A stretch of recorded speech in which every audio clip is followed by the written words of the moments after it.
Hmm? Ah! You're listening to the Run for Your Lives podcast.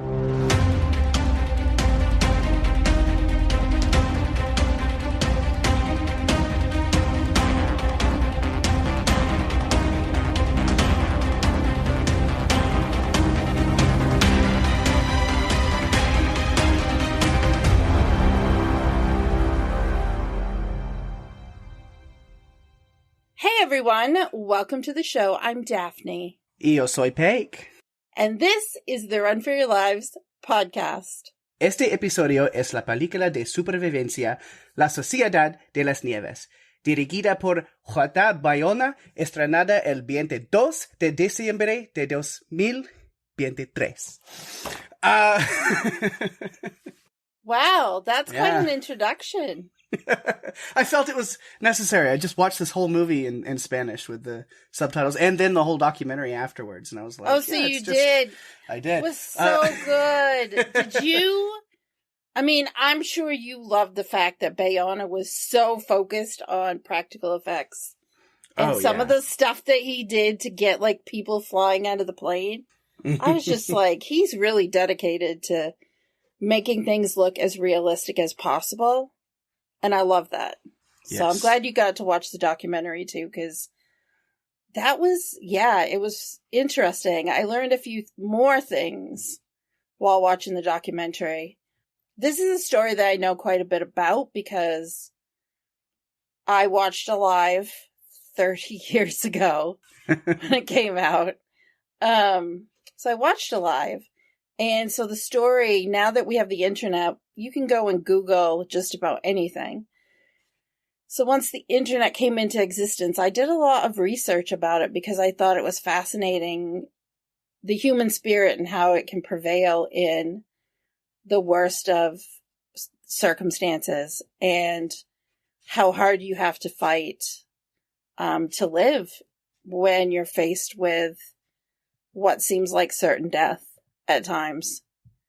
So I've just been always fascinated with this story. And so when Society of the Snow became a thing, or I found out it was coming out, and Bayona was behind it, I was super excited because he gave us the impossible.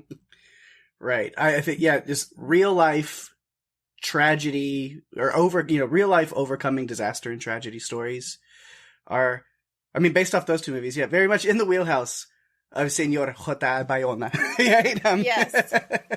100%. Sure. I was even more excited when I found out he was directing it because I just, The Impossible was a fantastic movie. And when we covered it, it's one of my favorite episodes that we've ever done. Yeah, absolutely. Still to this day, the same. And so that was another reason I was like, I'm actually excited for this movie, and I've held off on it until now, only because I do my Oscars Death Race watch every year, where, it's Oscar season, so I watch all of the Oscar-nominated films in every category and build up to that. And, of course, this falls in that, so it was even more fun to kind of cover it right now as it's, like, Oscar season. We'll get to cover it, and then I get to check it off my list, because it is nominated Best International Feature, and it got a makeup and hairstyling, which at first I was like, that's interesting. Now that I've seen it, I'm like, nope, that absolutely makes sense, and they deserve it.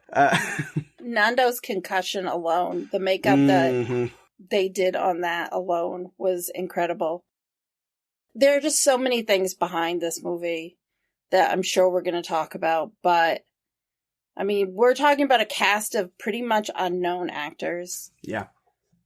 And I love that too, because these are people that this film could make them based on what we see in it. I think it's pretty fantastic. There were also cameos from several of the survivors, which I thought was great. I thought I knew the story. This gave me insight that I didn't have. And because of it, I kind of walked away with, oh, wow, I feel like this is the most realistic view that I could have gotten. And I'm watching it was difficult to watch at times. Like, there were parts in it that were just hard because it's terrible, like, what they went through. Yeah. But I just think it was so well done, and I think now it might have a chance at the Oscar because its biggest competition is it Anatomy of a Fall? Anatomy of a Fall is not nominated for international. It is not. It's only just Best Picture, so which I watched that last night, and it is incredible. But that's a side fact, completely unrelated. Good thing it's not up against that. Yeah, that's. Yeah, I'm glad. I'm kind of like, oh, it has a chance. Yeah, because Anatomy of a Fall had such great reception from Golden Globes that I thought, oh dear, this is going to be rough. But Anatomy of a Fall pulled a Best Picture nomination, which is, in the regular category. Yeah. So that's pretty amazing in itself. Mm-hmm. Yeah, I think it could have been nominated for both, because didn't Parasite do both a number of years ago? Yeah, I think Parasite did. Parasite won the big one. Yeah. Oscar nerd stuff. I get into it. Just stay tuned for other podcasts, because you know what? More Oscar stuff might be coming down the road. Even here. I don't know. I thought about it. There's a few movies that very loosely can work for this, and I'm like, you know what? We make our own rules. We say that all the time. So I'm like, even if they barely fit, you know what? We might still cover them anyway, because it's Oscar season, and any Oscar-nominated movies that can somehow fit into this podcast, we might as well have fun with them. Yeah, and you know what? That means that I'll watch more movies that are nominated for an Oscar, because I've really fallen off on watching them. I used to do pretty well and watch at least the ones nominated for Best Picture. Have not been doing that well with it, so this will give me an excuse to watch some of them, which I think will be good. Yeah. Go back to the top. My Google Translate Spanish. I hope I did okay. There's like Spanish speakers are like, oh my God, you butchered it. No, hopefully I did okay. But yeah, for those who are just like still lost off of that, yes. If you haven't caught on by now, yeah, we are, JA Bayona, Society of the Snow, which was, December 22nd of 2023.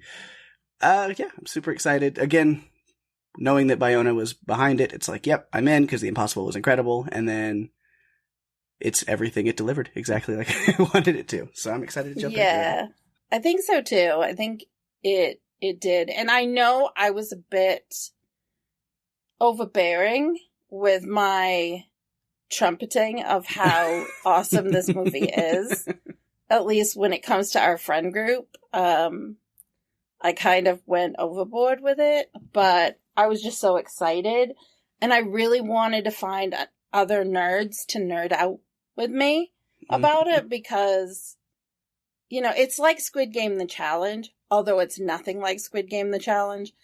I was looking for someone to nerd out with me about it, and I was lucky that there were a few people, and then I got to podcast on it too. This one, I'm super excited that we get to do it the Run for Your Lives way, which is different than other podcasts where it's more point-based or plotline-based. We usually come in it from a character perspective, and there are so many characters in this. There are so many people in this that we'll try really hard to stick character-wise. We may drift off from time to time just because, well, there's so many people. Well, yeah, I mean, it's very much an ensemble cast, and I mean, based off the real situation, it is literally just this group of young men having to bond together to survive the best that they can. Yeah, and I mean, there were just so many things in this film that weren't big surprises, but were, little surprises, things that I didn't know, and we'll talk about it as we go through our discussion on this one. But we should probably start the way that we start all of our podcasts, which is going through a few of the production notes about Society of the Snow. So it was actually filmed in the Andes in Chile and Argentina. They did a few of the filming pieces there. Mm-hmm. They also did it in Montevideo, Uruguay, and Sierra Nevada in Spain. They did actually go to the actual crash site, which was interesting. It had to feel very special in like a somber and, certain like way for a lot of the cast and crew to be back, like be in the exact location where this had taken place, where these guys had survived and fought for that. And I've got like a little where are they now section I'll get to later.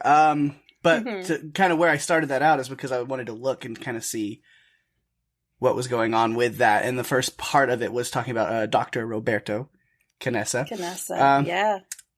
Where there's a little interview with him, and he said it was really hard to watch this. It was a hard watch for him because it was in the actual location. He's looking at the exact like place that he spent these 72 days, and a lot of the details are incredibly correct. It is the closest adaptation that you could imagine for this movie here. And so that he said it was just like being right back there in that valley and while he was watching it. And so I think that says a lot.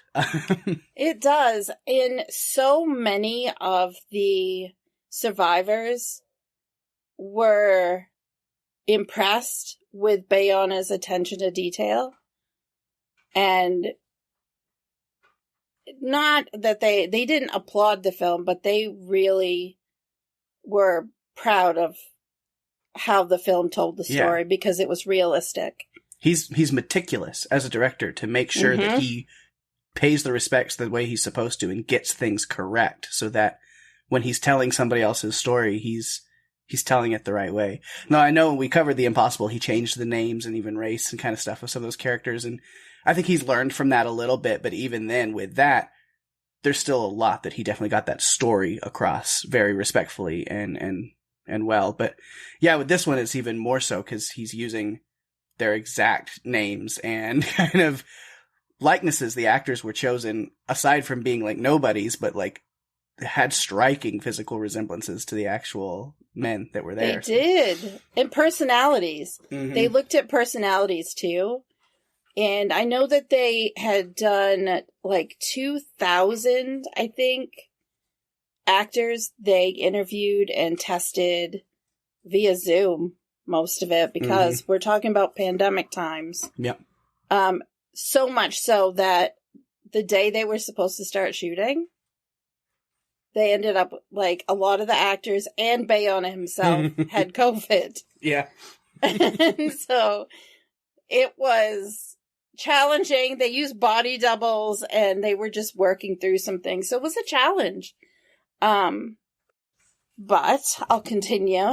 So this is based on a book, La Sociedad de la Nieve by Pablo Vierchi. Bayona actually came across this book while he was doing The Impossible. He was so engrossed in it and so focused, he wanted to make the film, like, right away. Well, he didn't make it for 10 years. We know that he did Fallen Kingdom for the Jurassic World franchise. But he was pretty set on this. He wanted to do it. We've talked about it being nominated for an Academy Award in 2 categories, Best International Feature Film and Best Makeup and Hairstyling. The budget was $65 million. It was released in a limited capacity in theaters. However, it was mostly on Netflix. It's 144 minutes long. We mostly know the story anyway, Peg, but please give us a synopsis. All right. The flight of a rugby team crashes on a glacier in the Andes. The few passengers who survive the crash find themselves in one of the world's toughest environments to survive. Yep, that sums it up pretty nicely. I think one of the biggest challenges that they had, too, was they weren't where they thought they were. Like, the pilot had gotten off course thinking he had passed Curacao, and it made things a little more difficult. They thought they were closer to Chile than they were. So I'm excited for us to talk about this one in our way, the way that we do it. And So the story is actually told through the eyes of someone who isn't actually on the rugby team. His name is Numa Turcotte. I was a little bit blown away that Bayona was going to pick to tell this story through Numa's perspective, because I knew what happened to Numa. Mm-hmm. And so it made it a bit creative. I wasn't sure how it was going to go, because knowing Numa's fate, I couldn't imagine how he could do it. And yet, Bayona did it. He was able to tell the story in this way that gives you this perspective. Numa was not even, like I said, he was not on the rugby team. He was friends with Pancho and Gaston was instrumental in getting Numa on that plane in the first place. Mm-hmm. He and Pancho wanted to have this one last adventure because Numa's a law student and he was going to be taking exams and going to work. And so they didn't feel they were going to get another opportunity to do this. Yeah. So, and plus it was a cheap ticket to go to Chile. And they were giving him lots of, enticements like, oh, there are girls there and this is our last chance to have this one big adventure. And Numa doesn't really even care about rugby. He's not really into it. So it doesn't really go into why he decided to go, or if it was just, his friends and one last adventure. But he decides to go. Yeah. And boards a plane with everyone, which there were cameos. Nando Parada actually had a cameo in the scene where they're in the airport getting ready to board the plane. Yeah, he was one of the, he was a family member, but I didn't see him that way. I just saw him open a door. Like, okay, that's cool. But that's cool and it's good that like a lot of them felt comfortable to like be a part of this. And I think that speaks to Bayona's, vision, is that they signed off on it. Like, we'll even participate and be part of this and kind of help tell the story. The only one I really noticed, it was during the documentary, was Roberto, as a doctor whenever they're taken into the place afterwards. He was actually, cause again, he is a pediatric cardiologist now. That's what he does. And so he's a doctor who played a doctor who brought in his own self in this movie, which is really interesting. Yeah, I found that kind of creative. That's not something you usually see. The interesting thing about Roberto Canessa, he was dating a woman named Laura during when all of this went down, and they actually did get married after. Mm-hmm. So, went on to have a family and are still together as far as I know. In watching this movie, it was hard for me not to compare it to Alive while I was watching it, because of things I've seen, but there were so many little nuances that Alive didn't have that I appreciated that so much, because they were things, and that's where my lack of going back and watching movies and being bad at that kind of served me well, because I've never seen Alive. So, what? So I went in with this, like, I know of the story, but I don't know really any of the details, and I didn't know exactly what all was going to happen. So it made that even better for me. Like, talking about, like, Numa being the narrator from the beginning and being like, oh, that's interesting choice. But I didn't see it as, like, a weird choice, because I was like, okay, so this is who we're following. I'm off the bat, I'm going, so he must be one of the few survivors, and so he's telling this. And so we get to the point where he dies, and because I don't have that background knowledge, I was a little surprised by that. There were points leading up to it where I considered, I don't think he's going to make it. And I think that I kind of figured out the choice that Bayona was making. So I was like, I did think it could happen. And so when it did happen, I was like, I didn't expect that at the beginning, but I not that I saw it coming, but it was like, I saw seeds being planted to where by the time he was dying, it was like, oh, of course. Yeah. But so then I'm looking back at it in retrospect going, that's an interesting choice, but a really creative one and really clever. It is. And it gave you, even before Numa started having his issues, when he got hurt, you get to see some of the other stuff that other injured people were going through. And so when you realize that he's hurt, you know what's coming. And it's not pretty. Yeah. Well, I mean, it's when he got that cut on his ankle kicking that window out, the first thing I thought was, I was like, that's not a good cut. And I was like, that's going to get infected in the way that they're at right now. I was like, there's no way he's not going to get an infection from that. So then in my brain, I was like, if he makes it out, then rescue better be coming relatively quickly from this point. Yeah. I mean, he lasted quite a bit longer, but he kept that a secret. He didn't really tell anyone. Mm-hmm. And then you can tell when Knessa looks at it, finally it's like, oh, fuck. Mm-hmm. This is not good. Yeah. Because we had seen injuries on one of the other people that didn't make it. I mean, I think they were bed sores, basically, from laying down, and it was really rough to watch. And then knowing that Numa was probably going to go through the same thing, it wasn't pleasant. It was sad because he tells the story and connects you in a way to the character, and but I knew right away because I remembered the story. Because Bayona did something different in this movie. He actually kept the names of all the people the same. Alive didn't do that. Anyone who died, he changed their names. Uh-huh. So even if I hadn't gone back and researched anything, I knew that Numa did not live. Mm-hmm. And so it's like, okay, well, this is going to be an adventure. I'm not sure how this is going to go, but we'll definitely check, we'll see how it is.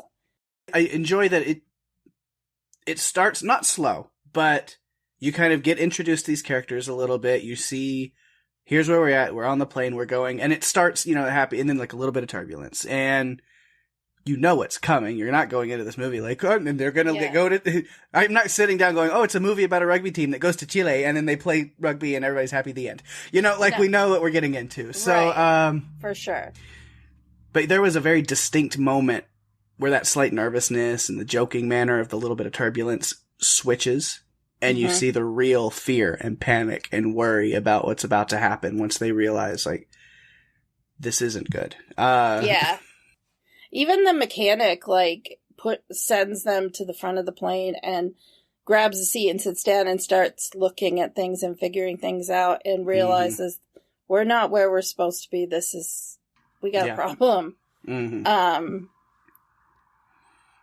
I had to switch my brain off from where I'm at, and sometimes with movies that we cover, because with the notes, I was like, part of me has a lot of typical jokes and puns and stuff, and then I was like, this is a true story based on real people, so I'm going to refrain. I'm going to be a good boy today. We're not going to do that. Well, I remember when we did The Impossible, that was one of the things. We didn't have any moments of humor because it was so hard to watch. It was a tsunami, and we knew it was a tsunami. We went in knowing, and in this one, we knew it was a plane crash, and knew we were going in this way. Yeah. And when shit went down, it went down hard. Like, it was very much, like I said, it was kind of this slow, not slow in a bad way, but just this build of like, okay, we're getting comfortable with everybody. And then it just gets pulled out from under you. I mean, the crash scene itself was brutal with the way that they had the chairs all smashing together up to the front, and people getting crushed and bones snapping, and people being stabbed and impaled by metal pieces of the plane, and all it's just complete carnage. And you're seeing as it's kind of hits the ground and it's rolling, and everybody's kind of falling on top of each other and onto things and getting crushed, and it's they don't pull any punches with, and here's what happened, here's where it is, like you're right there with them. And even when the plane breaks apart and people start flying out of the back, the way that Bayona filmed it, it wasn't a CGI trick. It was, he filmed it with people flying out of the back. He had rigs set up and did that. another reason he might be climbing the list of favorite directors, because he refuses to do visual effects like in excess. Everything he can do practical, he does, and he does. That's a special place in my heart for a director who stands by that. They had actually 5 fuselage models that they used throughout the whole thing. Each one had a different purpose. And I remember when I was watching the documentary thinking, okay, but it doesn't... How do they make it... I mean, it looks really empty. And it just goes to show all the extra work they did to construct the inside of that fuselage. And how they filmed different things, like when the avalanche came. Yeah. That blew me away. It's like, okay, so you made a hole, and they're climbing out of it. And I remember thinking at that time when Numa is kicking the window out and he gets his foot cut, I'm like, that's such a bad idea. I know you need to do it, but please do it a different way. Because it made me think, and this is ridiculous comparison, made me think of Red Dead Redemption 2 when Arthur Morgan gets tuberculosis. Like, I kept thinking, how can we make it so he doesn't get tuberculosis? But you can't change the ending of the game when the character dies. And so you weren't going to change the end of this movie. Spoilers for Red Dead. Oh, it's been long enough, people. Come on. Yeah. You play games. If you haven't played it, that's on you at this point. That's on you. Totally on you. It's been a couple years, and I don't know what you're waiting for because it's a masterpiece. It is. It's like a 30-hour movie, basically. Yeah. Yeah, it's a lot. Because even, yes, they survived the crash, and that's one thing. And then the big part of this movie is like, all right, that's over with. Now surviving the cold, especially at night, that's a whole different challenge. You know, that first night, is just rough, where you see just bodies piled together for any semblance of warmth, whether they're living or dead. Like, just throw everything and everyone into one big pile and hope you make it through the night. Yes. Basically. That's what it was all about. A lot of the players themselves, like in the end, only 6 players. 6 people on the team survived out of that entire rugby team. The rest were friends and family, because they were, their Strouch cousins, which there were 4 initially, and then 1 died in the crash. They didn't find his body until a bit later. But people died, like, in the middle of the night. And their bodies would, I remember Marcelo telling them, and he was the captain of the team, telling them, don't go to sleep, you'll die if you go to sleep. And people died anyway because of their injuries and everything. So we should probably stick to Numa and go through this through his eyes. Otherwise, we could be jumping all over the place. Right. Well, I mean, I have a lot of general notes as far, like, they're also thrown under that just because it's the first section. And then, like, when we get to specific other characters, I've got them and theirs. But yeah, so there's a lot of, like, group survival things I definitely still have under him, just because as part of the group things that all of them are having to do. Like, they run out of food that is with them on the plane pretty quickly. I mean, it's like day 2, and they're like, all right, here's a cracker with a smoked canned oyster on it, and that's your meal for the day. Yeah. I mean, and in the beginning, they look so... They've been in a plane crash, but they don't look... They're not dirty yet. They look, not too bad. Some of them are pretty banged up, but most of them that survived, except for the ones that were super injured, they don't look too bad yet. Right. They look, clothes are still quite clean, but after day 2, I mean, the food's gone. They've rationed everything that they have. And in having Numa narrate the story, we're getting lots of little nuggets of information that I didn't really know before. And so it was kind of like eye-opening. But they they don't realize what the lack of food, I think, at first. Kness is the one who actually says, you know, you can last 3 minutes without air, 3 days without water. I think it was 3 days without water. Yeah. And 3 weeks without food. 3 weeks without food. Well, that was, 9 days in when they have that conversation. But there are different people that affect the story, which we will talk about, that as people die, you notice the impact of their deaths on everyone else, especially, the core people that we're getting to see more of. Yeah. Because that I really took to heart in watching this time, is just the differences. At one point, they even show Numa, he's pissing and it's black. Mm-hmm. And that, it's not good. Like, it's... Right. So that scene is really interesting. Again, no words, but just to see. So it's like, okay, so he's like malnourished and dehydrated and his body is like gone through trauma. But then even after that, he's like zipping up his pants and goes to like redo his belt, and there's no notches that will fit that belt. He's already losing weight because he's not eating, and it's just they're so malnourished. It's just been a week or two, and they become skin and bones by the end. Which again, watch the documentary on Netflix if you have. It's like 30-something minutes long. It's so good. They shot that, but I'll pull out some cool points from that. Is they shot this all chronologically so that the actors actually lost weight over time to fill those. Like some of those kids, I say kids, they're all in their 20s and stuff, but some of these actors lost like 40 to 50 pounds.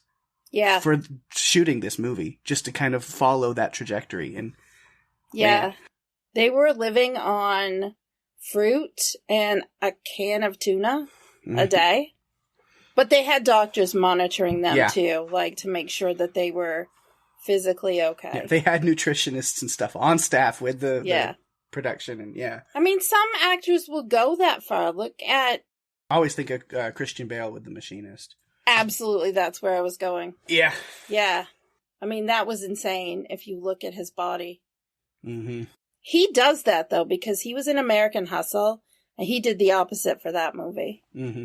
So, 9 days. They have been able to figure out the water situation, because they're melting snow and putting it in bottles, and it seems to be working. But not the food situation.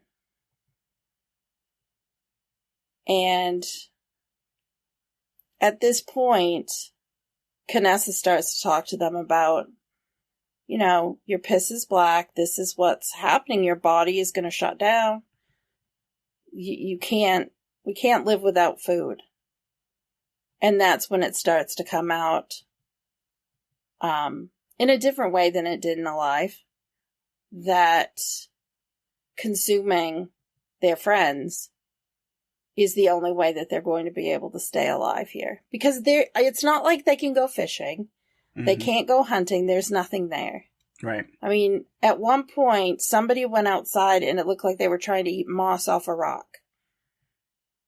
And I know they were trying to eat cigarettes, and one of them even took a scab off his own arm and ate it. Yeah. So this is not, we're talking about shoelaces. No, shoelaces will only get you so far. Yeah. Yeah. So it's pretty rough. Yeah.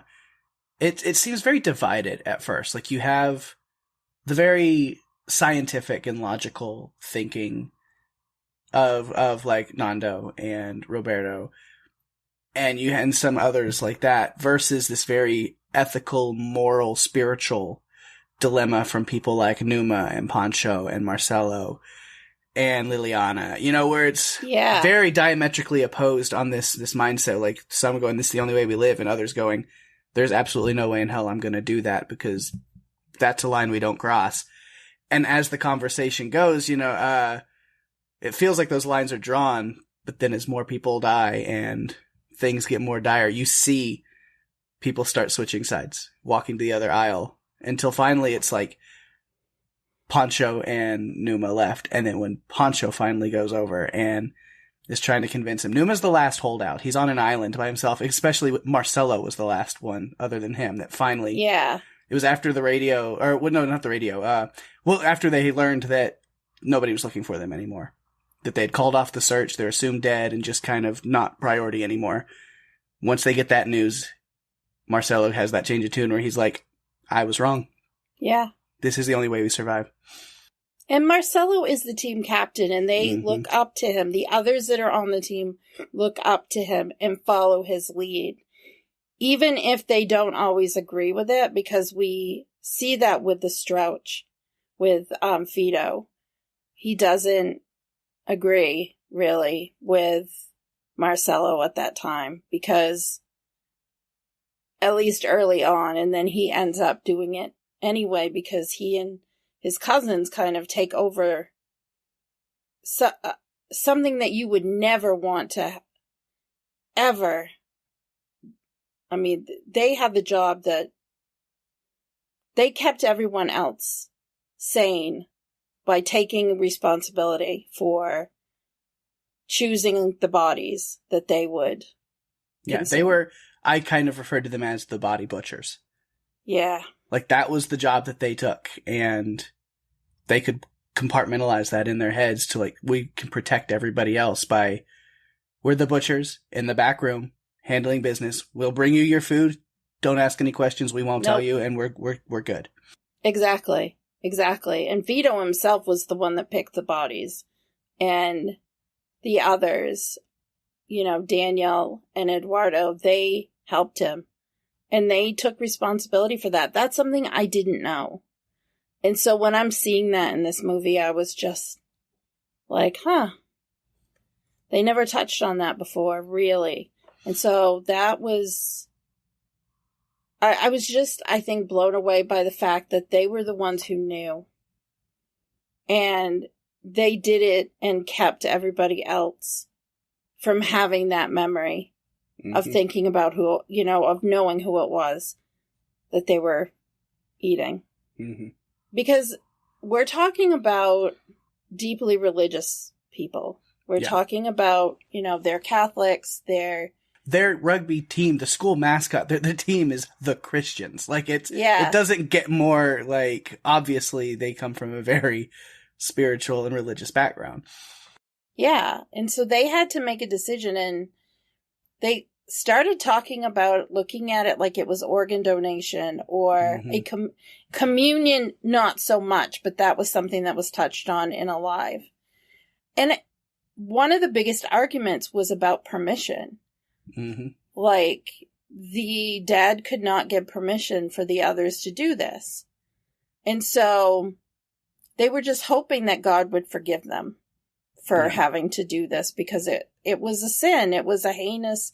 They looked at it as breaking the law, and it weighed on them.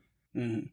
Which, I like that because of that, there wasn't necessarily like, you're an idiot, you're wrong, you need to, you're gonna die if you don't do what we're saying to do.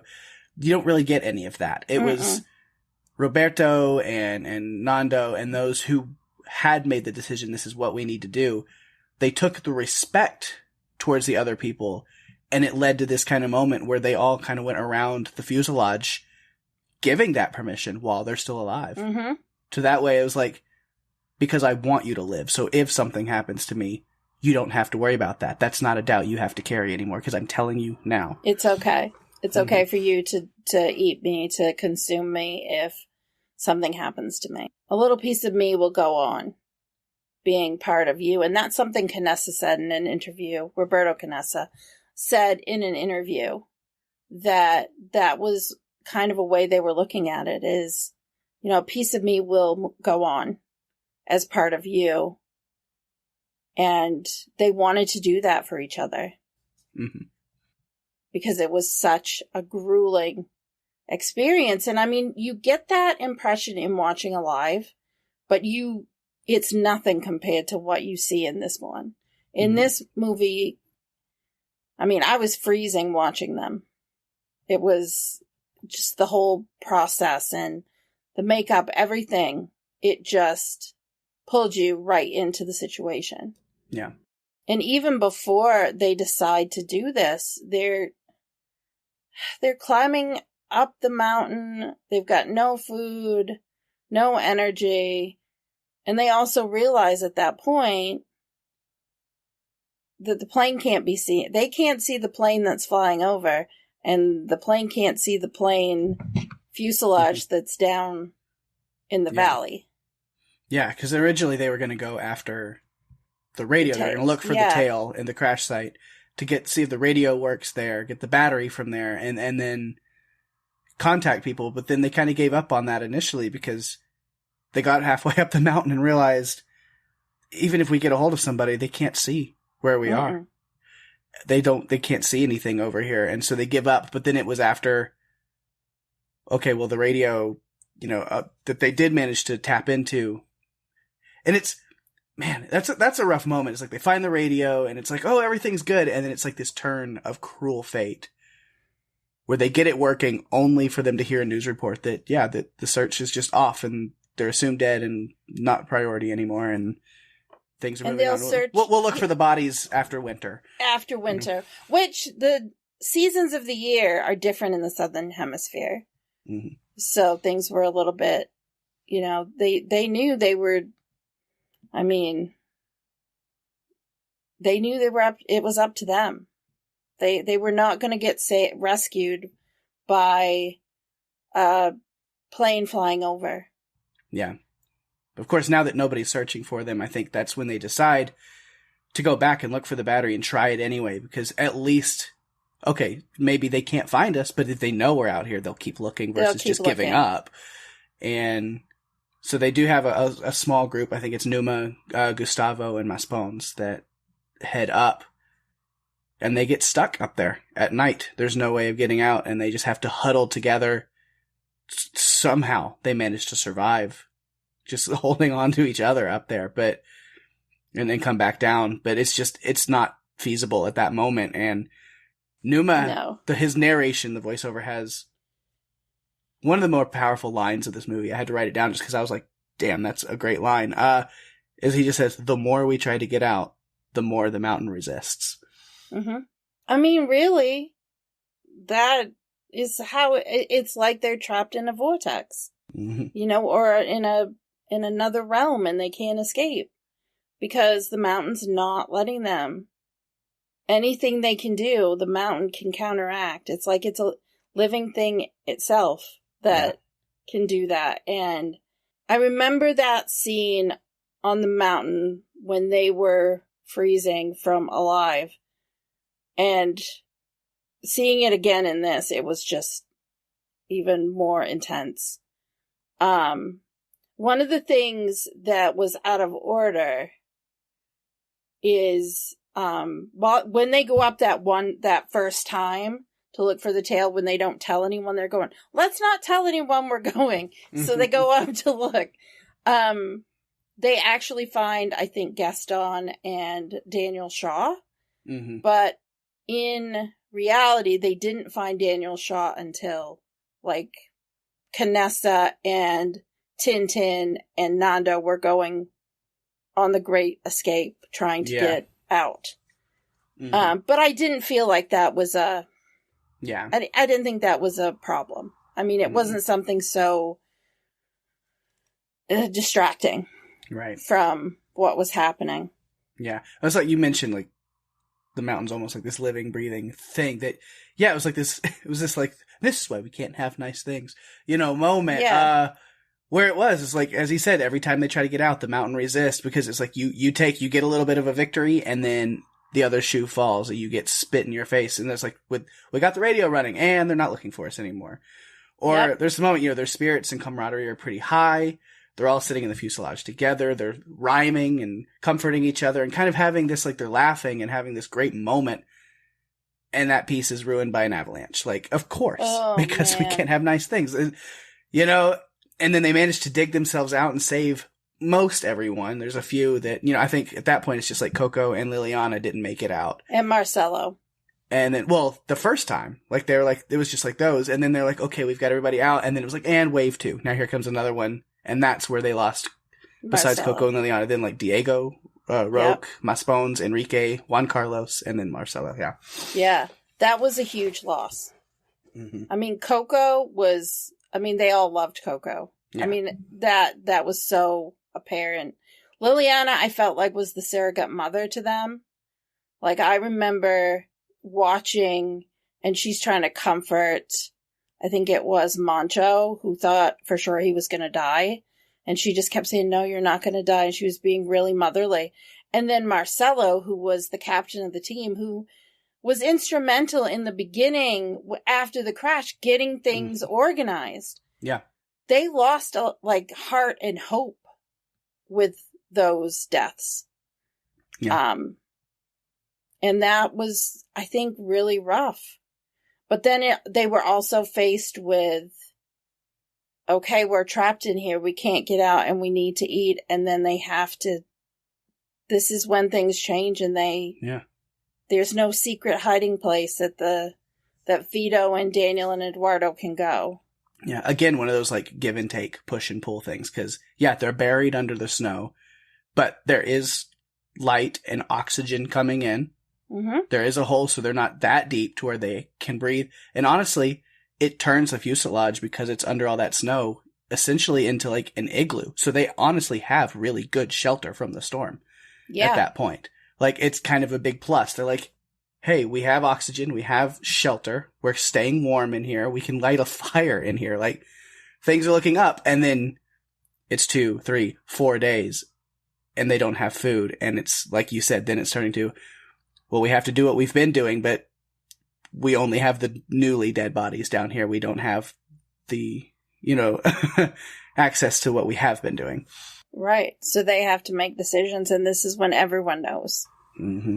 Everybody can see. All the secrets that the Strouch cousins have been keeping to themselves and protecting everyone from are there in their face, that they have to, they have to see that. And I remember just thinking, when Numa agreed to go on this, he really only knew a couple of the people that were there. Yeah. Which was Pancho and Gaston had died. But I felt like throughout the movie, we see him kind of forming a bond with Nando. And it was Nando who finally got Numa to eat, because Numa did not want to eat. And Nando's just like, we're going to Chile. You've got to eat. You've got to be ready. Because Numa was part of the expeditions that were going out. He was a big part of those first few expeditions. But then during, the avalanche and trying to escape from the fuselage, when they finally realize they need to get out, he kicks in the window and cuts his foot. Yeah. I think it was, at least in this film, because we don't have a lot of exact truth other than just interviews and things with the survivors, but based off of what we're seeing here, it was that situation again where it's like he had chosen to eat, but now it's very real, more real than it has been, and he almost kind of reverts back to the way he was, where he's very opposed to it, and it kind of sends him into a panic, and that's where he's frantic and starts kicking and trying to get out, and that's what happens. Now he still sticks to it. It takes him a couple more days, but he is successful. He tunnels their way out of there. Yeah. He was really instrumental in getting that going. And without Marcelo to lead, I felt like there were others that had to step up in different ways to be able to keep things going. Mm-hmm. Because they didn't have the leadership that they had, relied on so much. Even though they had the disagreement over whether or not to consume the dead, Marcelo was still the captain. They still looked to him to lead them. And when they were all making the decision to do that, they all made sure to apologize to him. Like, they knew that, like, we understand that in your leadership position, you are not okay with this, and we are opposing you and we are going against your wishes, right. but we feel like we have no other choice, but I am sorry that we're having to do this to you. Right. And that's the respect that they all had. They were very apologetic, and they're able to get out and clean off. I mean, they're basically digging out that fuselage. Mm-hmm. Can you imagine? I thought about this. Climbing a mountain or digging out of something, and you've really got like no nutrition. You've lost weight. You don't have a lot of energy. The last thing you'd want to do is be digging out of an avalanche or digging out the fuselage. I mean, I don't know how they did it. Like, somehow they just kept going. They had hope. And they kept each other motivated to be able to do what they needed to do and carried that going forward without, the more they lost, they still managed to keep hope going. And all I could think was, when Numa dies, like, how much of their hope dies, because even though he didn't really know anyone, he became a part of everything that was going on. And a loss like that, it's devastating. Mm-hmm. But they managed to keep going. And Nando and Kanessa, the loss of Numa. I mean, he had that conversation with Nando where he just says, you can have my body if it will help you go on. Mm-hmm. And I mean, that was really poignant because Nando was trying to he didn't want him to give up, but at that point we'd seen the bed sores and we'd seen how infected his foot was, and they didn't have any antiseptic. They didn't have any antibiotics. There was nothing they could do. Yeah. Like, getting a cut was like the kiss of death. Mm-hmm. When and it's like that. He goes through quite a personal journey there on his own in those last days, where we see him, like I said, he's keeping a secret, and even where he's joining this expedition, it's him with Roberto, Nando, and Tintin. That they were. He's like, yeah, we'll go to Chile. We'll do. We'll go find what we can, and then the cut in his ankle. Yeah, I mean, it's gotten so infected he can't make the journey, and he has to return. And then so you see him being like, oh, it's no big deal. I'm confident. To then having to turn back and be kind of embarrassed or ashamed of that. To being afraid that I don't want to die. I think it's getting worse and I'm going to die. I'm afraid of that.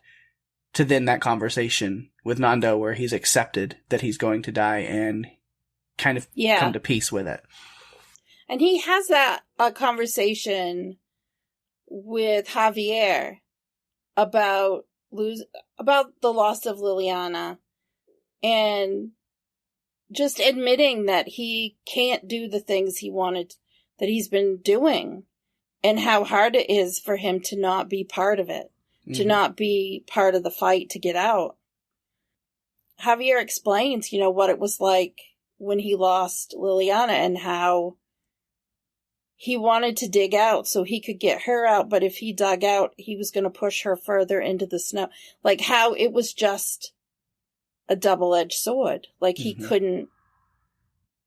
had to save himself before he could save her, but he couldn't save her because saving himself meant she was going to go deeper, and he couldn't get to her. And you realize what's coming at that point. Numa is not going to make it. And I knew that kind of from the beginning, because I thought it was really clever that Bayona was going in this direction. I'm like, why are you going to tell the story from his perspective when... Oh, and then I thought about it more, and I'm like, of course you're going to do it that way, because that is not the way someone else would ever pick to tell the story. Mm-hmm. You're going to do it your way, and this is your way. Yeah. So... they're all rallying around Numa, and then he passes away in his sleep.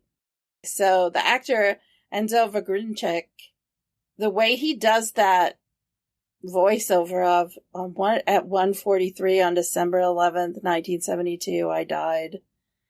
And you're just thinking, okay, well, now how are things going to go? But he still does, Numa is still telling the story. Like, he's still doing the voiceover, but it becomes someone else's, like, actions in order to progress things. And his note to his friends, there is no greater love than to give one's life for friends. That was really special. And at that point, everyone had pretty much, they were still running out of food, and they weren't hiding things anymore. They were picking bones clean, and the camp, like around the fuselage, you see skeletons, rib cages, and other body parts. And so they're not hiding anything from each other anymore when it comes to that. They're just doing what they need to do in order to stay alive. So at this point, it goes beyond and goes to other characters to tell the story. Yep. So I think we've kind of wrapped where he was at.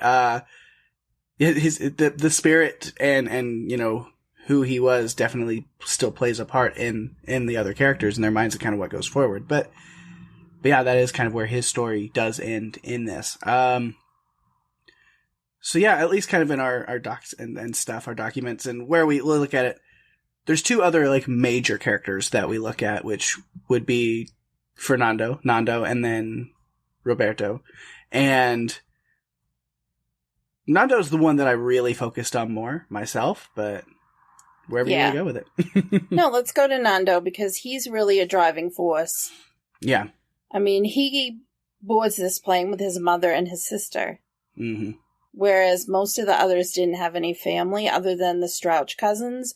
Most of them, if they did have family, they all died. Like husband and wife or passed away.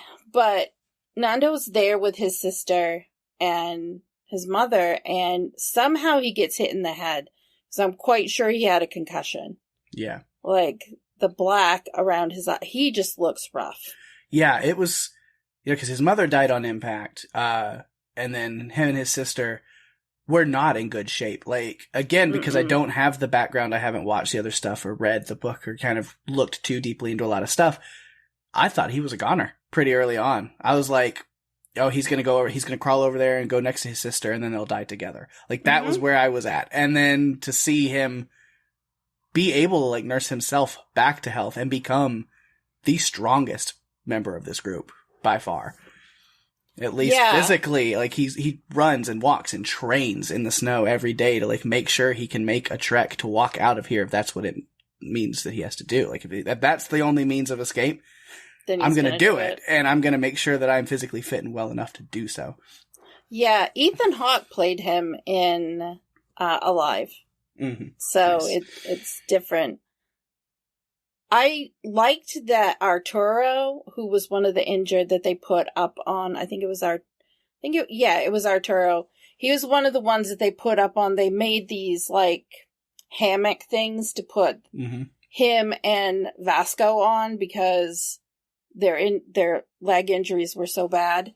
I really liked what Arturo was saying about who God is to him, and the connection that he looked at with, Nando, and then Canessa and Serbino, and being the medical students and trying to take care of everyone, and that's who he believes in. Yeah, I do have a note about that. I've got like kind of extra section of just other characters, and that is one is I called it his I believe in a different God speech. And where he talks about putting his faith in the efforts of the group and each other and the people who are, I thought it was incredible. Yeah, definitely another one of my favorite moments. It was. I mean, I think he even talked about Fido and Daniel and what they were doing. Like, that's what he was believing in. Yeah. And I thought that was so powerful, because out there and being as religious as they all were, it's incredible to see someone, who is not, he's really bad off. To see him have that mindset and share that, it just showed how connected people were and how focused on how powerful it is that the people that you're with and what they're doing for others can affect someone in such a way. I mean, watching Nando kind of come out of it, but go to be with Susie until Susie passed away. Yeah. Like, he went to be with Susie.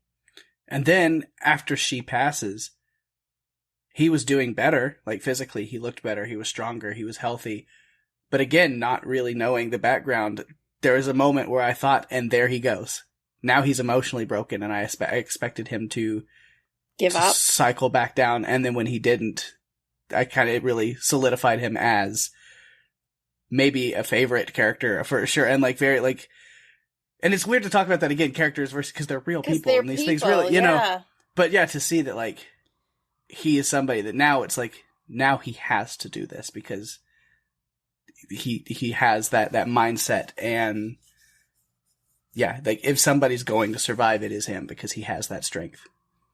He wanted to get home to his father and his siblings. Like, he had lost so much, but he wanted to get back to them. And he didn't just want himself to get back. He wanted to get everybody back.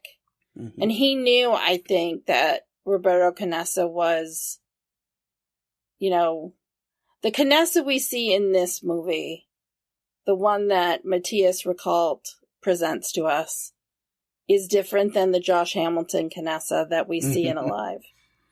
And I actually like this better. Don't tell Lucy. Lucy, if you're listening to this, I'm not sorry. I can't help it.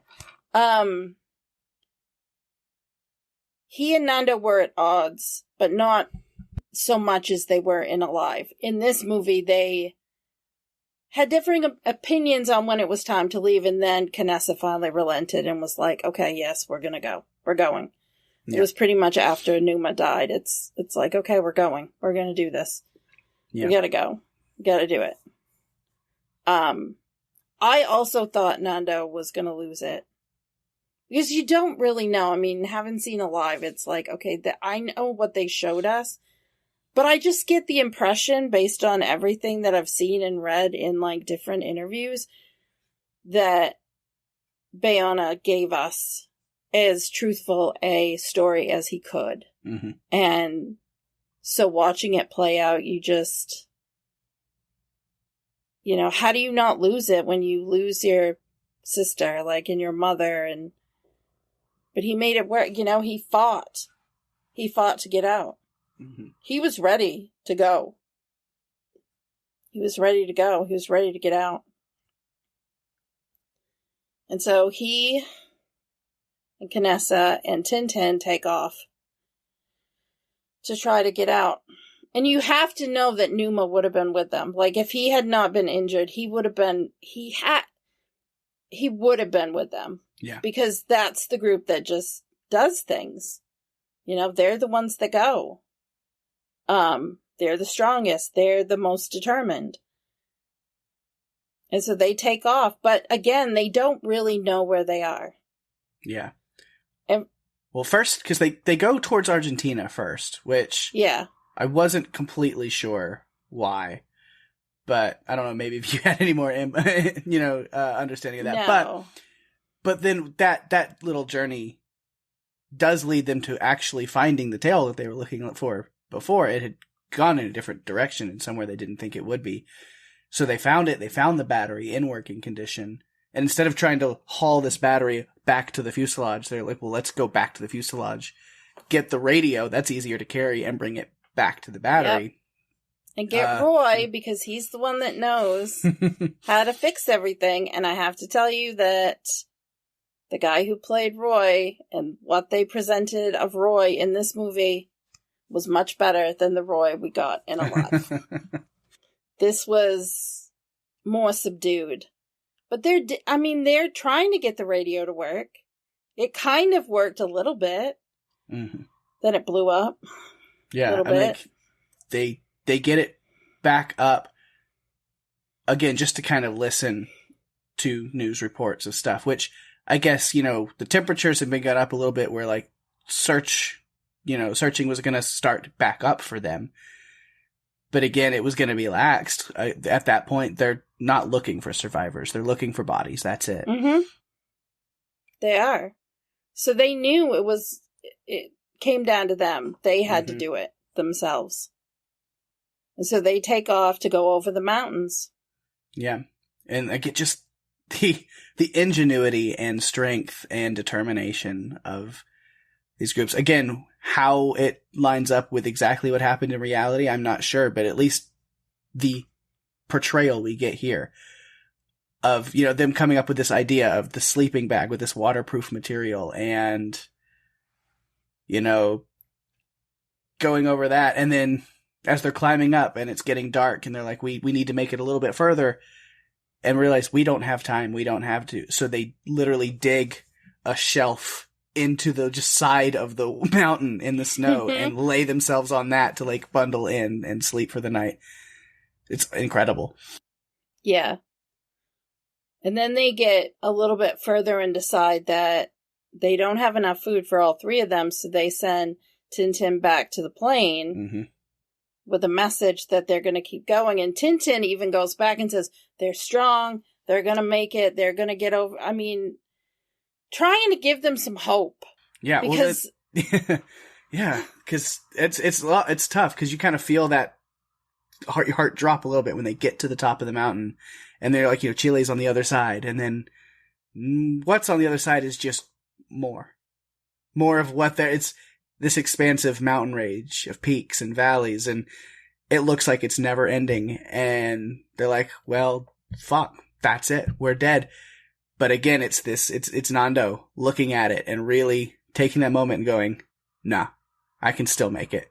We can still do this. Now, I want you by my side. He's talking to Roberto and he's like, if you look way back there, the snow stops. That means that there's hope. It's like, we truck it. If we make it, we go for it. We can make it in 10, 12 days. I'm not going all the way up this mountain to give up. I've set myself on this, so that's what we're doing. It's a little bit more than I thought it was going to be, but here we go. I'm doing it. Yeah, we have to get out of here. We can't go back. If we go back, they had to be thinking, if we go back, everyone's dead. Like, we're all going to die. So we have to take a chance to get out. Yeah. And Canessa even says to him, well, you want me to come with you to die. And Nando just keeps steady to the theme of, no, we're going to do this. We're going to go see that, like he said, the snow ends. We're going to make it. Yeah. And it's one hell of a trek across mountains. Oh, man. I just can't imagine 10 days hiking across mountains. Literal the Andes mountain range. Just, we're going. It's like skilled mountain climbers prepare and train and everything for years and years for this. And these are just 20-year-old students, soccer players going, we have to do it, so that's what we're doing. It's crazy. I mean, or if rugby, you think about it. Rugby, yeah. Yeah. It's crazy if you think about it, though, because, they didn't have clothing. They didn't have, thigh-high snow boots. They, had shoes, and they wrapped their legs with blankets and different things, and it just, they had everything stacked against them. But they get to that. They kept going. They get to the end of that range, that valley, and then you notice as they're kind of getting closer, the snow is not there as much. They're finding rocks and gravel, and you're feeling a little bit more hope. And then there's that moment Roberto pulls out some of the meat to eat it, and he's smelling it and stuff. You realize the temperatures have warmed up, and the meat that they brought with them has gone bad, and he gets sick from it. And so now, it is the end of the line in a way where it's like, we had the rations, but now we've made it far enough to where that food is no longer viable and we have nothing. And then They find their saving grace. A lizard. No, a guy on a horse. Sergio Catalan. Mm-hmm. On the horse. With the mule, I guess. It was more of a mule. Yeah. And they're trying to communicate with him, and they're throwing rocks back and forth across to communicate. Because they're yelling. They're yelling. We're on the plane that crashed. And I can imagine if you're that man and you're just out with your mule for a stroll, that hearing two people yelling and screaming about being in a crash and being alive and all these, different things that have happened is a lot to handle. Yeah. So they carefully wrote a note and are able to, communicate what's going on. And they get the first real food they've had in how long? No, I'm looking at that. It was like bread and stew. And I was like, gosh. It's like real, actual baked and cooked food. It's like, that's worth a 10-day hike right there. Yeah, it is. Oh, man. And then here comes the slew and storm of journalists and reporters. And then life just got very different very fast. It did. So they actually hiked 38 miles in 10 days. Mm-hmm. Wow. And Canessa, at the end, when they weighed him, he weighed 97 pounds. Wow. Yeah. Yeah. That's a huge... Mm-hmm. It's huge. Then it's time to go to rescue the others. But in doing that, also, they've communicated that they're alive. And the other survivors are hearing it on the radio that they are alive. And then Chloe stopped crying. And then they also have to read the names. Like, the families are learning who survived. And the guy who's reading the names that they show reading the names, or he's on the phone, is actually Carlitos Paez. Oh, wow. The real Carlitos. Yeah. Nice. Yeah. So he's reading the names. Real interesting seeing them all brought in as skinny and dirty, and they're showing them in the shower and the grime is coming off, and, the skinniness, like how thin they are, and just... I mean, they're gross. They haven't showered in how long? I mean, they've lived in this fuselage, and they're a shell of who they were. Yeah. And they have to get back to who they were. I thought it was really interesting when the end of the film, it shows them all in the same hospital room, like all together, and you remember that that's kind of how they've lived the last 72 days all together in that fuselage. Yeah. And you know, as they're getting reacquainted and reconnected with their loved ones, that there's just so much that they have, to tell. And the thing is, one thing I appreciated is that Bayona didn't take us through the whole announcement of what happened on the mountain, of when they're talking about what happened with the bodies and the dead. And I'm glad that he didn't, because I don't think the story needed it. Yeah. I think the way that ended was right. And I loved how, as it's going out and the credits are rolling, they're showing you pictures of the survivors. Yeah. Mm-hmm. And the actual pictures that Tintin had taken. And, which, again, detail. They just, attention to detail. Because, in the movie, in the scenes where Tintin is taking pictures of them by the fuselage, if you look at those side by side with the actual photographs, again, meticulously crafted, the Adidas bag and, the placement of people and things, there's a lot of thought and planning that went into it. Oh, yeah. It was incredible. The attention to detail. The last time I saw such attention to detail, it was actually, and this is going to sound ridiculous, but James Cameron and what he put into Titanic with the details right down to the wallpaper and the china. Mm-hmm. that was very, very, I felt very detailed. This, I thought, incredibly detailed. You couldn't have asked for more from this movie. One of the differences, though, that they didn't show is that they only took 6 people back on the first day. The others stayed overnight, and then there was another helicopter that came back to get the rest of them. So it was like a 2-day rescue. And I guess one of the guys, they left one of the rescuers there overnight, and it was quite an experience for him I would bet. to be there. Can you imagine? I can't. I'm sure they left them with some like supplies and food and yes. and things, like not just like, oh, you've been doing it for 72 days. What's one just more? Keep it up. You know, like, yeah, I'm sure they still gave them quite a bit of help for that one night before they came back. Yeah. Yeah.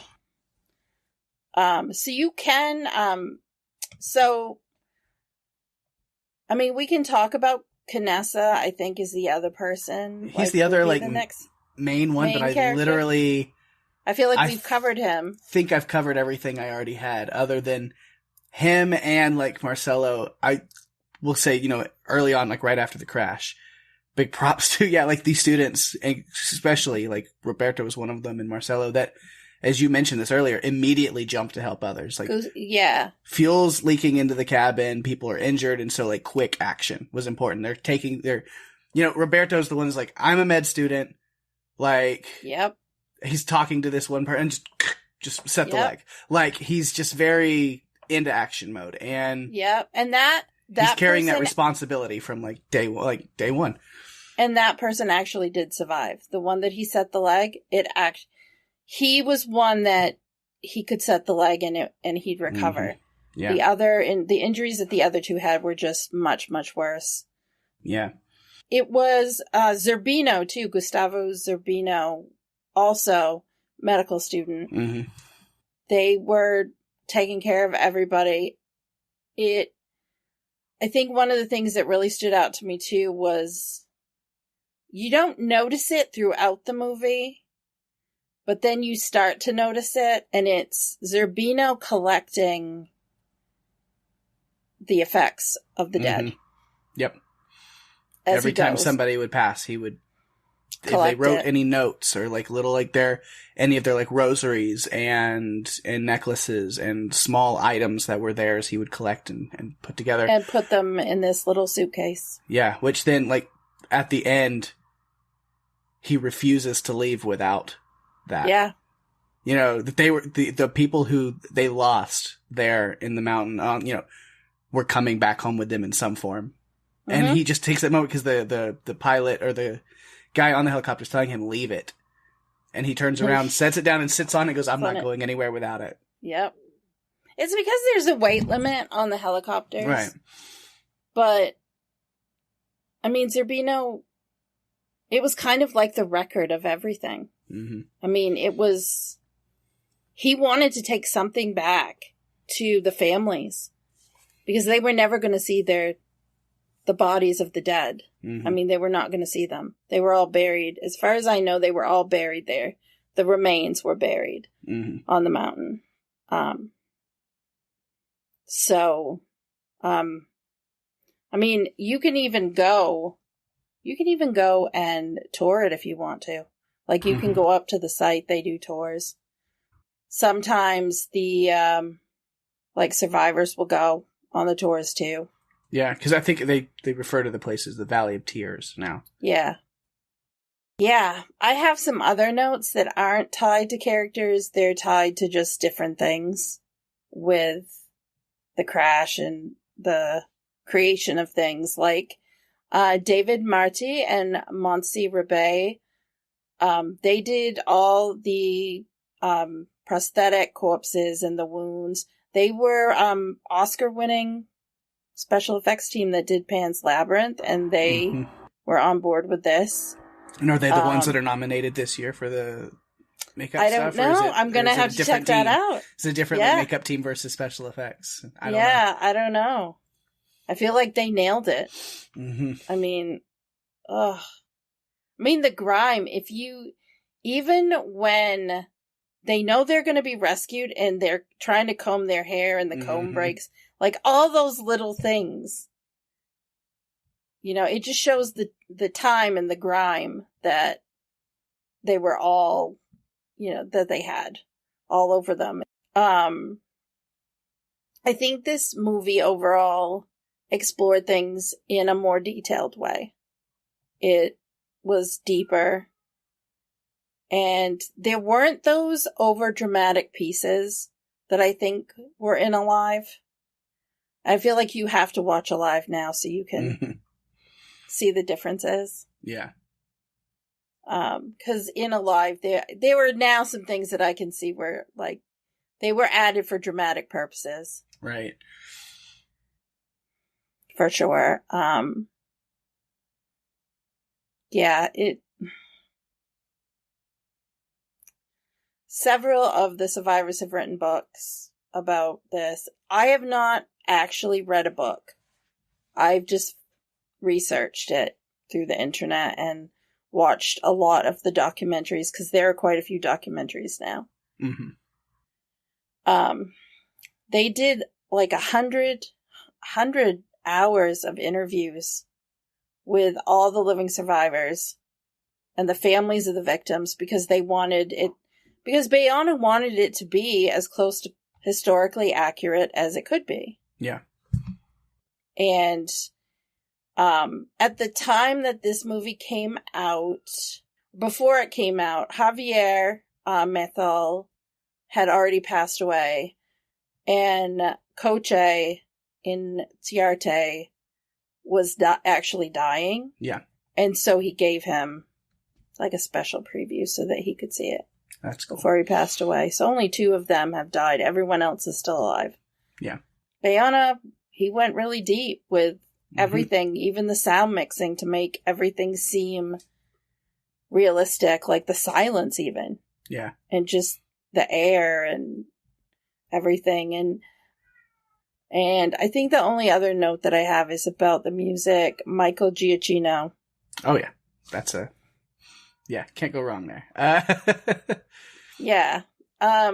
He's done a lot of music, like Jurassic World, Let Me In. Mm-hmm. He's done stuff for Marvel and Star Wars. I mean, he's been involved in just about every universe there is, movie-wise. Yeah. I thought the score was pretty perfect. He does such a great job. And, of course, he directed Werewolf by Night, which we've covered on this podcast. Yeah. So as far as my notes then, so I've covered a lot of just other kind of extra ones other than just their bird calls were very impressive. I don't know how they did that. I can't do that. And then, just mentioning Tintin being the photographer, I thought was interesting that, like, he wanted to have this, proof of what they had been through. Talk about them trying to make themselves look nice and clean for the rescue team the best that they could, which is like, I mean, why not, right? Maybe hide all the human remains you've been feeding on. I don't think they did, though. I don't know. Not much. Yeah, like, they thought about it. They're like, what do we do? And it's like, it is what it is. I mean, you see them all taking little mementos from the plane, at least some of them. I don't remember which one it was, but somebody grabbed the little exit sign that was like the exit row sign that just said exit. And I'm like, I don't know if in reality somebody actually grabbed that, but if somebody was mindful enough to do that, that is like the best memento to take, because it's a huge reminder of the odds you overcame and that you were able to exit from that and move back to and survive. To life. Yeah. Someone too took that little piece of metal that Arturo was like carving things into. And again, Zerbino, I liked the footage that they showed of him carefully, like, rolling up and putting each of the items with the things, like the captain's band that was Marcelo's, and just carefully taking care of those things. Yeah. Of course, I was drawn in enough with this to where I'll admit, like, when the helicopters come flying in, I got emotional, like, for sure. It's, because it's just, you see, like, finally, they're found, they're saved, and, like, just to see, like, it's over. Yeah. it was like a huge relief to see the helicopters come in, and there wasn't the overdramatic pieces that we got in Alive. This was more subdued and heroic, but not over the top, and I appreciated that so much. This is not a movie I'm going to watch a lot. Right. It's heavy, for sure. It's very heavy. Like The Impossible. It's like, it's incredible and it's great and it's emotional, but like, it's heavy and it's a lot. Yeah. It's a lot. It's a lot to consume. I mean. Yeah. But there is a lot of positivity with this, especially, like, I get that closing is just very beautiful. We talked about it a little bit, but, you know, we see all of them reuniting with their family and getting cleaned and rested, and you see, like, it's very positive, but then, you know, one of them, I don't remember, but their mother is there saying, "Oh, it's a miracle, and he's like, why is it a miracle? It's like, do you know how many people didn't make it? Like, it's not, you know, like, and people are looking at them as heroes, and it's like, all we did was not die, and others did. And so, like, you see that as beautiful as it is that they're reunited and they're getting cleaned up and they're kind of finding their way back to get ingrained back into the world. But they all are carrying a lot of that, like, pain of the people who didn't make it home also, and will continue to do so. Yeah. Well, even in the narration in the beginning, Numa talks about tragedy versus miracle. Like, some people view it as a tragedy and others view it as a miracle, and it kind of is both. Mm-hmm. It's tragic losses and the miracle of survival. Yeah. So the last thing I have, as I mentioned way earlier, is kind of this "where are they now" thing that I looked up with this article. I think it was like today or something. But yeah, so we talked about Dr. Roberto Canessa, the pediatric cardiologist, and him being in this and doing stuff. But then, yeah, as you mentioned, out of the 16, 14 are still alive today. Jose Luis Coche Inciarte died of cancer last year, and then Javier Metal in 2015. But Javier did remarry and had 4 more kids, nice. Which I thought was interesting. Mm-hmm. Yeah. So yeah, Roberto, Nando, Carlitos, and Coche all have written books. There are books for those. And Nando still today is a motivational speaker and travels around and meets with people and kind of gives these speeches and talks about his situation and things that he went through.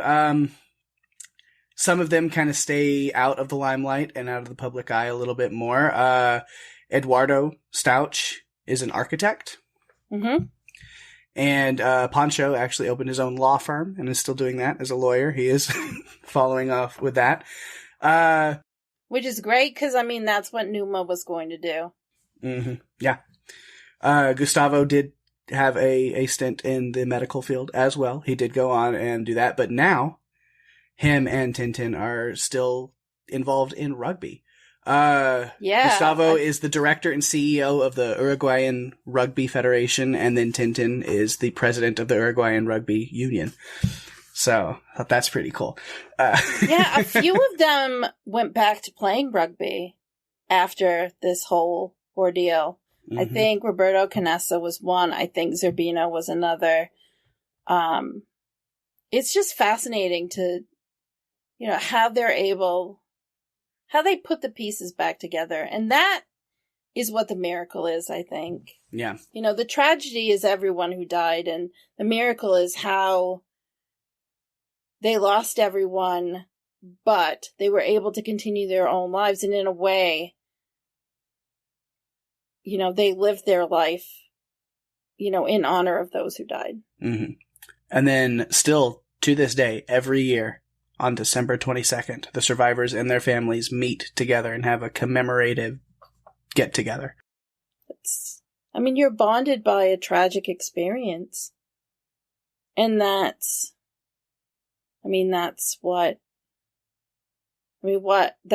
wonderful that they do that, that they honor, you know, the dead. with that gathering. Yeah, December 22nd, again, the day that they were rescued, and so they commemorate that as far as for that day of their rescue, but then also to commemorate the ones that they lost and to pay respect and honor to them.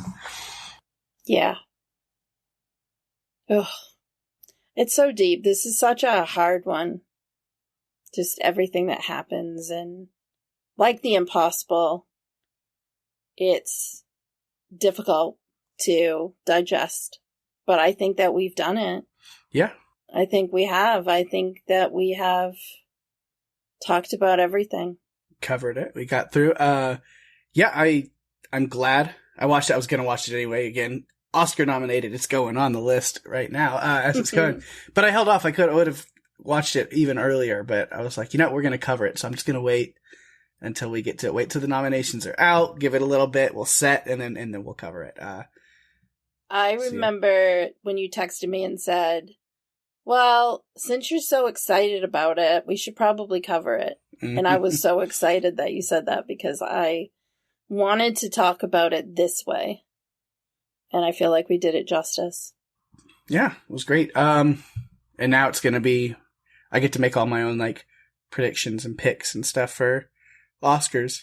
And so far, as of recording this, it's the only international feature nominee that I've watched. So I've still got others to get to. But yeah, I think I've only got one left in makeup and hairstyling aside from this. So we'll see. We'll see how I feel on stuff. But it was great.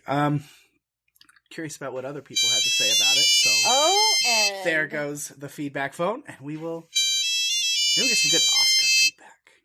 I hope so. All right, we actually have a lot of feedback coming in this week, which I love. Which makes sense. Big movie. I know a lot of people within the podcast network and listeners and friends been looking forward to this one, and then Oscars. So lots of good stuff to talk about. So excited to go through what we heard from our listeners. Yeah, so let's go ahead and just start it off. First things first, of course, from Catherine. Always can expect something there. I love that. Who says, yes, I've been so excited to see this since it came on Netflix, but had been holding out for the Yellow Jackets coverage. I watched Alive a few months ago and went on a deep dive then, but had to go on another this week. The director did an amazing job of getting so many details right, just like in The Impossible. And just like the tidal wave scene, when the plane crashed, I was completely frozen, unable to blink or look away. I can handle the worst scenes in the Saw franchise, but I shuddered and closed my eyes when the scab was picked off and eaten, and again when loose teeth were gently wiggled. I remember the avalanche was coming, but the second wave surprised me, and I forgot that they were buried for so many days. If I had one complaint about Alive, it was that it ended too quickly. I love that in Society of the Snow, not only did we get to see the details of the rescue, like the note thrown across the river, and how the survivors gathered mementos of their deceased friends, but how difficult both the physical and mental recovery was. Any chance that this movie was covered because Pake read the part in The Shining, where Jack imagines what could happen if they were snowed in, and references the rugby team? I know it's a stretch, but a fun coincidence if not. I thought I made it through without crying, but then read that one of the survivors passed away a few months before the movie's official release, but the director arranged for him to have an early screening. In the end, I'm reminded that there are some wonderful things about humanity. Aww. Yeah. Yeah. It's good. Daphne brought that up a little bit earlier about that one. Coach, I didn't know that. Yeah, I didn't know that either, so that's really great. And then about the Shining thing, reading that. Actually, no, I did actually just read that part today or yesterday. But no, that coincidental. I didn't actually have anything. It's Oscar stuff, and we've been talking about this movie, or Daphne's really been talking about this movie a lot lately. So I have. So that's why. But it is funny you mentioned that up because as you asked that, and then I'm reading The Shining, and I did just come across that part. It just kind of happened to line up as we're recording this, but yeah. Well, we also heard from Maria. She says, this movie was fantastic. Was one of those that shows a lot with few words. Alive was based on the book that was written as a narrative of the events. This one is based on a book written by a good friend of theirs 35 years later, in which each survivor has a chapter, so it's much deeper and emotional. I really need to read that book. Properly honoring those that died and focusing on the efforts of all was great. The director, JA Bayona, personally talked to all of the families of those who died, as did the actors, showing the Herrero, the man that found them, honors such an important man in their lives. The actors were also well cast, and most are newcomers. The director fought for this movie to use Uruguayan Spanish to add to the realism. I liked that they showed the rescue and hospital scenes afterwards. Several real survivors did cameos. Nando opened the door to his, quote, family at the airport. Real Carlitos read the survivor list, playing his dad, who did this in real life, and real Canessa is behind movie Canessa when arriving at the hospital. I hope they win at the Oscars. They just won 12 awards at Spain's Goya Awards. I've spent way too much time on YouTube watching interviews with the survivors and actors. Look forward to the podcast. Maria, me too. I have seen so many things. There's one interview with Tom Holland is actually like the interviewer interviewing people from the movie, including JA Bayona. And you may remember Tom Holland was much younger when he appeared in The Impossible. Yeah, I'm with you, Maria. I hope they win. They in both categories, possibly. I'll have to look at like all the other stuff, but yeah, international for sure. Out of what I've seen so far, it's very deserving. All right, we have another one from another Maria, different Maria, who writes in, this was such an amazing film, and the documentary of the making of the film is a fascinating watch, too. 1,000 times better than the movie Alive. Every actor was giving everything in every scene. You felt the cold, pain, and emotion they experienced viscerally. I've been telling everyone I know to watch this movie. It deserves every award. Just don't do what I did and make the horrible mistake of watching this on an airplane. Oh, God. Apparently I have a thing for watching this director's movies on airplanes because I did the same thing with The Impossible and was an absolute crying mess in public. Oh, yeah. This one does hit you at different times, and you can't help but feel pulled into it like you're a part of what's going on. And it does really get that emotional reaction. So Gloria sent a very short one that just says, it was amazing, phenomenal performances. I have to agree. Yes. All around. And lastly, we have one from Jennifer who writes, oh, I'll look forward to this. Watched it recently in OG with subs and thought it was absolutely brilliant. Much better than the earlier film Alive, perhaps more authentic due to the language, less Hollywoody, I don't know. Very well acted by everyone involved. Incredible, actually. Unlike Alive, it stayed in my head for ages and really had me empathizing and feeling for what these poor folks had gone through. I don't know how they survived the first night in those conditions, never mind 72 days. Just imagine your thoughts turning to eating your dead friends, being absolutely disgusted with yourself, not wanting to voice it, but also wishing someone else would voice it. It's quite a story. Wow. I'm really grateful for the feedback that we got on this movie. Yeah. From our listeners. One thing I'm learning from a lot of the feedback is even though earlier in the episode Daphne said, I should watch Alive, but I'm learning probably not. No. Based off of the feedback. There are things about Alive that are really good. I just feel like I've been spoiled now with the better things, so why go back, right? Honestly, I should have told you to watch Alive first. Because now it's just going to seem like you have watched the HBO version of a show and you're going back and watching the network television version. Yeah. It's just not the same.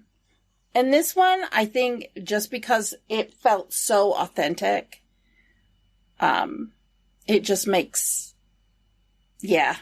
I kind of want to watch Alive again just because, you know, for a long time it was one of those movies that stuck with me, but now having Society of the Snow, it's like an afterthought now because Society of the Snow was just so intense and well put together and presented that the other film doesn't hold a candle.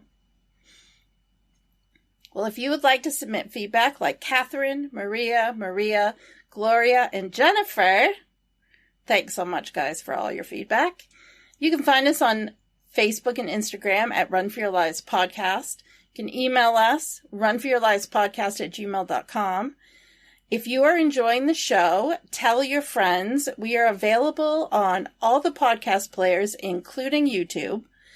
Go to runforyourlivespodcast.com for all the links that you're ever going to need. And give us a review on Apple Podcasts, as that's the best way to share the love and get us out there even more. We really appreciate it. We do indeed. Now, of course, speaking about sharing the love, got to give those shout outs to things going on in the podcast universe around us, even when it's not much really of anything going on right now. It's kind of an off week for Podcastica, people taking a break. I will say, The Ones Who Live, is that what it's called? The Walking Dead spinoff show, the Rick and Michonne spinoff show, is coming very soon. So the cast of us with their Walking Dead rewatch, they're taking a break. They're kind of sitting back. They're taking the week off to just get ready for that show to come very soon. So stay tuned to the cast of us for coverage of The Ones Who Live very soon. I'm excited. I was just going to ask you, are you ready for it? I'm so ready. I'm ready to watch it. I'm ready to listen to Jason and Lucy break it down. Yeah. It's going to be good to get back into what feels like a good, proper Walking Dead podcast routine and watching the show and getting yes. It's been a little while. I'm ready for it for sure. Yeah. And we're getting Rick and Michonne. I mean, Rick was my favorite character. Mm-hmm. And when he left the show, it was sad for me because I just, we'd followed him right from the beginning. Yeah.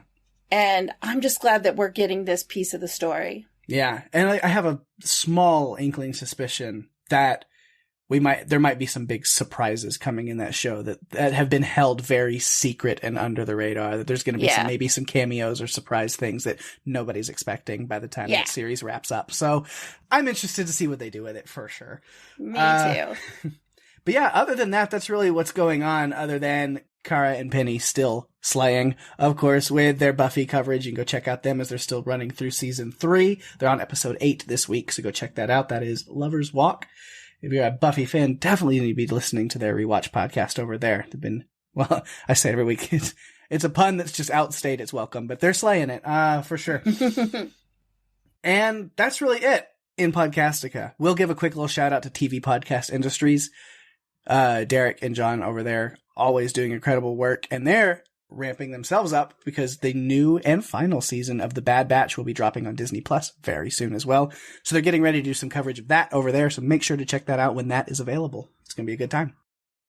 But yeah, other than that, that's all that's going on. So you can come back right here to Run For Your Lives next week because Oscar season continues. As we got something coming for you. What we got? As you just said, we are continuing our look at some Oscar-nominated films.